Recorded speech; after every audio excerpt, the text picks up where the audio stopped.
Welcome to the debate. Our focus today is on the complex tightrope walk that democratic nations have to undertake when they deploy advanced state surveillance tools.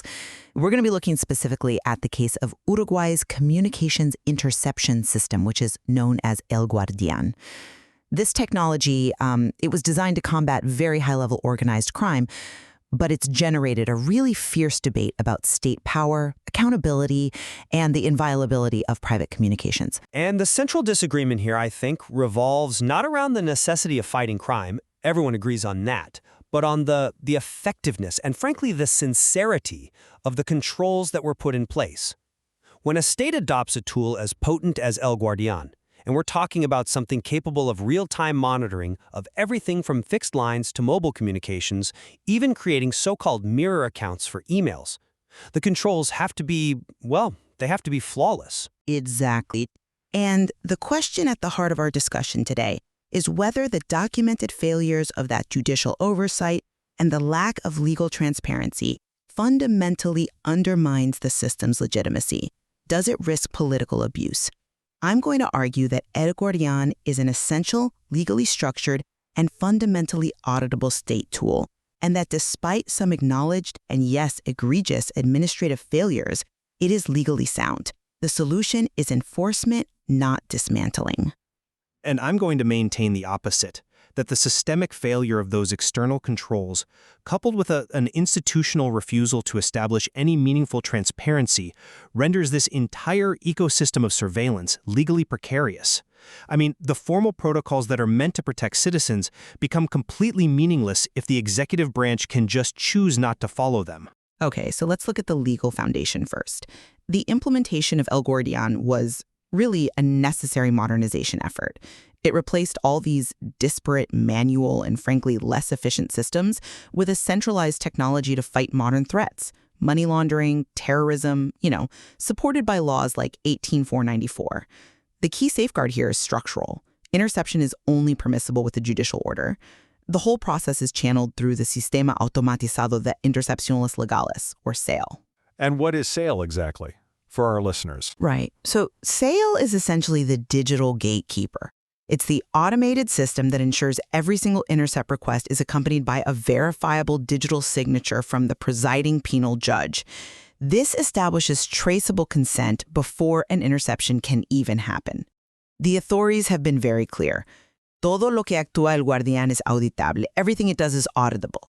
And we know the system has logged over 10,000 successful judicial interventions since 2017, so it's clearly a vital tool for the justice system. The lapses we're discussing, they're serious issues of compliance and adherence, but they don't negate the legal model, which mandates that judicial sign-off for every single action. I appreciate the focus on that judicial sign-off, I really do, but that framework is just paper thin if the essential controls that come after it fail. My position is rooted in the practical reality that was confirmed in the legislature. Senator Javier Garcia confirmed publicly that the Ministry of the Interior, through its technical unit, UNITEC, failed to send any of the required quarterly reports to the Supreme Court of Justice, the SCJ. That's 0 reports. Over a period of 3 years, that's maybe 8 to 12 mandated filings that just never happened. Which is, I agree, clearly unacceptable. Unacceptable doesn't begin to cover it. That failure completely eliminates the constitutional guarantor of privacy, the SCJ, from doing its core oversight job. The Memorandum of Understanding actually requires contrasting the judicial authorizations, let's say 10 orders issued by judges, against the actual actions performed by the system's operators. Maybe 12 intercepts are executed. That critical check, which is outlined in Article 12, is currently impossible. It can't be done because the executive branch failed to provide the necessary data to the judiciary. This systematic omission means, and this is a direct quote, that illegal use cannot be ruled out. And this whole problem is made worse by the reliance on these internal protocols instead of detailed national legislation, laws that would define things like the minimum content of a judicial order or, critically, the data deletion timeline mandated by Law 1833-1. We really need to press this point on the reporting failure because it illustrates the fundamental conflict here. It's compliance versus legality. The Supreme Court of Justice, the SCJ, the ultimate judicial oversight body, confirmed they received 0 reports. For years, the system operated without the judicial branch having the factual elements it needed to perform its check and balance function. I mean, how can we possibly maintain that the judicial authorization mechanism is sound if the essential mandated verification step that closes the loop is completely, and it seems willfully, absent? I think it's an error to conclude that a failure of enforcement, however severe, and I grant you it is severe, invalidates the foundational legal principle. The principle remains that no intercept can happen without a judge's explicit order, which is tracked by the sales system. What we're seeing is an institutional failure by the Ministry of the Interior, the MI, to fulfill its procedural duty. But the framework itself, which demands a high legal bar, is what separates the system from, pure unchecked executive policing. But the framework is fatally compromised without those factual elements. If the SCJ itself confirms it cannot discard that it is being used illegally, then the system has, for a significant period, operated outside the parameters of reliable democratic control. This isn't just about filing paperwork. It's about providing the data that's necessary for the separation of powers to actually function. We only saw political movement, the MI suddenly working to update the protocol, after parliamentary and journalistic pressure forced this whole issue into the public. This wasn't self-correction. It was intervention. Well, I'd come at it from a different way. The very fact that the MI is now engaged in updating the protocol and they're discussing a law to obligate the telecom operators to cooperate further, which is a new legislative effort, that shows a responsiveness to the gaps that were identified. This suggests the architecture is strong enough to be repaired, not that it's inherently defective. And what's more, the protocol itself mandates transparency. It requires Unitech to report, and I'm quoting, quantitatively the requests and the approvals and rejections by each penal judge. The structure for auditing is there. But a structure is only meaningful if it's used. And if you look at international best practices, you get a compelling counterexample. Major telecom companies like Telefonica, they issue their own transparency reports.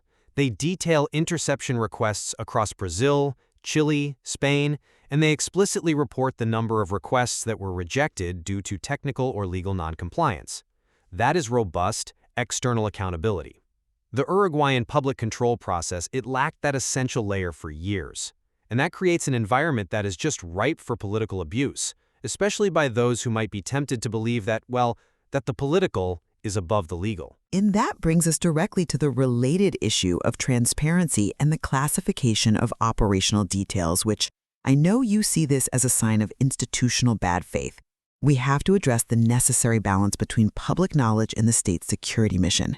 Court rulings, specifically from the Tribunal de Cuentas and later the Tribunal de Apelaciones, they upheld the decision to classify information about the system's acquisition and technical characteristics as secret and reserved. Secret and reserved, yes.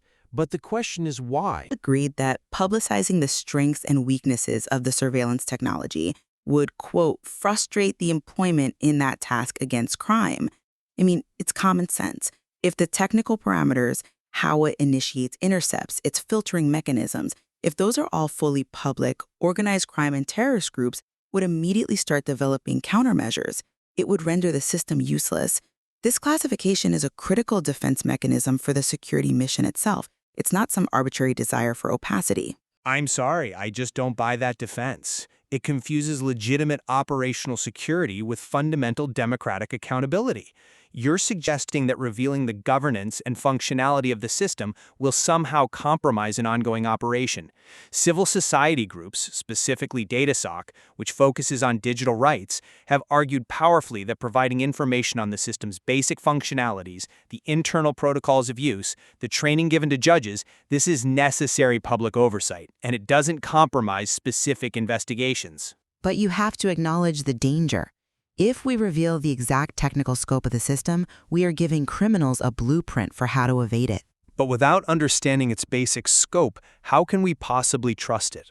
This tool is capable of creating mirror accounts. We should probably clarify what that means. A mirror account allows the Ministry of the Interior to potentially duplicate and view a citizen's email or social media account, effectively possessing access as if they were the user. If the public can't understand the legal limits of a tool that potent, how can they ensure political actors aren't abusing it to monitor rivals or suppress dissent? The classification is far too broad. It denies accountability indiscriminately. The risk of abuse is mitigated by the fundamental architectural design. Even critics acknowledge a key structural safeguard here. The physical access to the intercepted communications remains distributed across the country's telecom operators, Entel, Claro, Movistar. It is not centralized in a single Ministry of the Interior server farm. So this distributed control requires a mandatory, traceable judicial order for every single intercept request. It makes arbitrarily non-traceable intercepts exponentially more difficult than with the manual methods this system replaced. That safeguard is structural, not procedural. That structural safeguard only works if the judicial order comes before the interception. And that leads us to the biggest failure of all, the reliance on these internal protocols rather than comprehensive national law. Protocols are just inherently insufficient.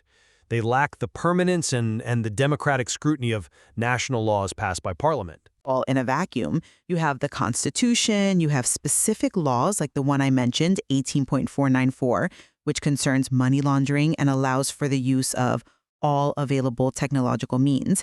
And you have international conventions like the Palermo Convention. The Memorandum of Understanding and its protocol were designed to establish a clear procedural path.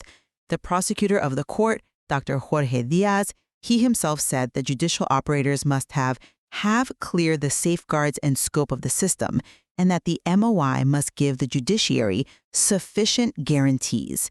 The intent and the high legal framework are undoubtedly in place. Intent is not compliance. The data silk analysis stresses that detailed national laws are absolutely necessary to govern state surveillance, especially when it comes to addressing the data lifecycle after an investigation. Specifically, what is the mandatory deletion timeline? If data, and we could be talking about sensitive information on third parties who are incidentally monitored, is retained indefinitely, you're creating a permanent surveillance database. That fundamentally violates Article 28 of the Constitution on the inviolability of private communications. Relying on an internal protocol, which isn't always public, is just an inadequate legal basis for this. I do understand the demand for greater legislative specificity, especially around deletion mandates. But closing those gray areas can be achieved through targeted legislation that strengthens the existing framework. You don't have to abandon the framework itself. The system is designed to provide intelligence for fighting crime, and that requires a certain agility. But the issue here is institutional trust. Reports suggest that due process violations are not the exception, but are actually very common. One expert noted that it's frequent for police to intercept the phone first and only later seek judicial authorization. This is a fundamental violation of international standards like Due Process Principle 7, which requires judicial authorization to precede interference, except in the most extreme emergencies. This practice reverses the entire protection. It turns judicial oversight from a necessary precondition into a rubber stamp for actions already taken. Well, if that practice is occurring, it must be halted immediately, and it must be sanctioned. However, that points to operational misconduct within specific police units, not an inherent flaw in the sale requirement for a judge's digital signature. I have to disagree. It points to an institutional drift that prioritizes efficiency over rights. The fact that the Ministry of the Interior also explored buying advanced offensive surveillance tech from groups like Hacking Team, it just further illustrates this risk tolerance for bypassing essential due process. This shows a predisposition to acquire and use the most powerful tools available, regardless of whether the democratic structure, the protocols, and the oversight can effectively contain them. When the executive branch simultaneously fails to report to the judiciary, classifies functionality as secret, and explores offensive hacking, that's a pattern of institutional intent that internal protocols simply cannot contain. Look, the exploration of new technologies is part of a state's defensive and investigative capacity. The key is what is ultimately deployed and under what legal mandate. The system currently deployed, El Guardian, operates under the mandate of judicial consent, which we must reinforce. If judges aren't performing their duty, or if police are bypassing them, the failure is in the operational chain of command and enforcement, and that is addressable through stronger administrative and legislative measures. But the evidence shows the opposite. The foundational premise that judicial authorization is the absolute gatekeeper has been violated in practice and unsupported by oversight for years. If the state cannot maintain even the most basic mechanism of reporting to its own Supreme Court, it is demonstrating that it treats oversight as optional, and that renders the entire system unstable. Comprehensive national law, debated publicly and robustly defined, is the only way to protect fundamental rights against this surveillance ecosystem. So while the transparency and oversight failures are indeed unacceptable, the core structure requiring judicial authorization, it remains the critical legal gatekeeping function for fighting serious crime in the digital age. The existence of the SAIL system, the mandate for judicial consent, that provides the necessary legal basis. The path forward has to be rigorous enforcement of existing controls and clarifying regulatory gray areas, not abandoning a vital tool for state security. The system's legitimacy hinges entirely on functioning oversight, and the failure to provide a single required report over multiple years demonstrates that oversight has been functionally absent. When authorities fail to comply with basic democratic duties and classify basic system functionality as secret, the risk of illegal use, it transitions from a hypothetical concern to a systemic risk, and that fundamentally erodes democratic trust. We need comprehensive law to govern this, not mutable internal protocols. It's clear that the tension between a state's genuine security needs and the constitutional protection of private communications is, well, it's one of the defining and most complex challenges of our age. And what the material makes profoundly clear is that the only effective mechanism for managing that tension is the indispensable, constant, and rigorous scrutiny provided by the judiciary, by Parliament, and by the press. The burden is always on the state to prove it is governing just